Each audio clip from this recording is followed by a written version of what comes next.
السلام علیکم ورحمۃ اللہ وبرکاتہ۔ اس آڈیو کی تحریر 1 گھنٹہ پہلے حضرت مفتی نذیر احمد صاحب دامت برکاتہم العالیہ کے پرسنل پیج پر شائع ہوئی۔ تبلیغی مرکز مسجد الرشاد بارہمولہ اور حالیہ اجلاس، چند اہم امور کی وضاحت۔ دعوت و تبلیغ جو ایک عالمی دینی و اصلاحی تحریک کی حیثیت سے پوری دنیا میں معروف ہے، ہمارے ہی بزرگان دین کے اخلاص اور امت کی اصلاح کے بےلوث جذبہ کا ثمرہ ہے۔ اس مبارک محنت کے جو اصول و ضوابط، ترتیب و تنظیم و طریقہ و نہج اس کے بانی و باقی سرپرستوں نے متعین و لازم کیا تھا، وہ بقول علامہ سید سلیمان ندوی رحمہ اللہ کتاب و سنت سے زیادہ قریب ہے۔ اکابرین جماعت کی بصیرت و احتیاط۔ تاہم یاد رہے کہ تمام دینی و اصلاحی اور اسی طرح باقی تحریکات خود ہر وقت اور ہر اعتبار سے دین، کتاب و سنت کے تابع ہیں، اور یہ بات دعوت و تبلیغ کے اکابرین سے نہ صرف یہ کہ پوشیدہ نہیں تھی، بلکہ وہ خود اس بات کا بے حد اہتمام کرتے تھے کہ کہیں ان سے اس کام کی اہمیت و فضیلت اور اس محنت سے جڑنے کی ضرورت کو بیان کرنے میں کوئی ایسا قول و فعل صادر نہ ہو جائے جو کتاب و سنت کی مجموعی تعلیم اور جمہور اہل سنت کے مسلک و مشرب کے خلاف ہو۔ چنانچہ اگرچہ ان کے اخلاص و تبحر علمی اور اپنے اساتذہ و بزرگوں کی تابعداری کی وجہ سے اللہ تعالیٰ نے ان کے قول و فعل سے اس کام کو اور کام کرنے والوں کو غایت درجہ محفوظ رکھا تھا، تاہم اگر کسی وقت ان سے یا پھر ان کے منتسبین و متعلقین سے کوئی ایسی بات سرزد ہوئی جو کتاب و سنت اور اہل سنت کی تشریحات سے ہٹی ہوئی تھی، تو انہوں نے ہمیشہ خود کو اکابرین علماء کی تنبیہات و تجاویزات کا پابند سمجھا، اور ان باتوں کو ثابت کرنے کے لیے کبھی کسی جواز و استدلال و تعویل سے کام نہیں لیا۔ تشویش کی وجوہات۔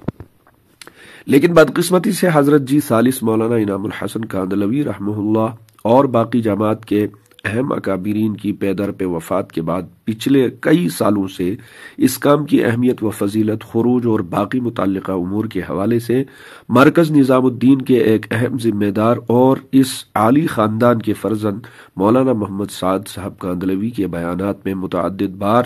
بعض آیات و احادیث اور سیرتی واقعات کی ایسی تشریح و تعبیر پائی گئی جو بلا شبہ جمہور اہل سنت بلکہ خود اکابرین جماعت کے مسلک و مشرب کے بالکل خلاف تھی۔ نیز مولانا موصوف کے یہاں سے دین کے باقی اہم شعبوں کے بارے میں استخفاف و استہزاء کا مظاہرہ، احکام دینیہ کا غلط انطباق، اسی طرح بعض غلط فقہی استنباطات وغیرہ اور کچھ ایسی تشویشناک باتیں سامنے آئیں کہ جن سے خود جماعت کے بعض اہم بزرگوں اور اکابرین علماء کو تشویش میں ڈال دیا۔ چنانچہ انہوں نے کئی سالوں تک نجی طور پر بذریعہ مراسلت اور زبانی و عملی طور پر مولانا موصوف کو بہت سمجھانے کی کوشش کی،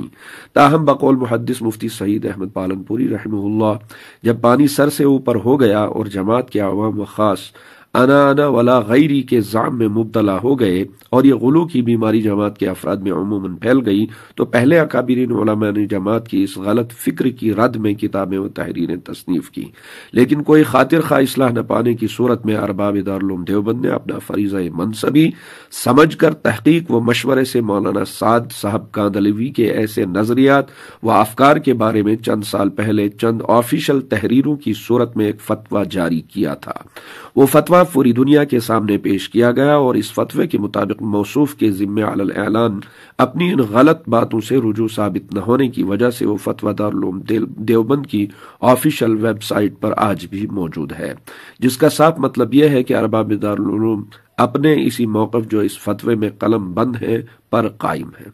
حالیہ اجلاس کی صحیح رودات۔ وادی کشمیر میں یہاں کے مقامی اکابر علماء نے بعض حکم و مصالح کی بنا پر عرصہ دراز تک اس بارے میں باقاعدہ و تحریری شکل میں عوام کے سامنے کوئی اعلان صادر نہیں فرمایا، لیکن مذکورہ فکر کے حامل اصحاب کے ذریعے سے سادہ لو عوام میں غلط نظریات و افکار سرایت ہونے کے خوف سے اور باقی دینی ضروریات کے پیش نظر چند دن پہلے ریاست جموں و کشمیر کے امیر محترم امیر احمد خان صاحب کی سرپرستی میں بارہمولہ مرکز میں یہاں کے تمام اکابرین علماء کو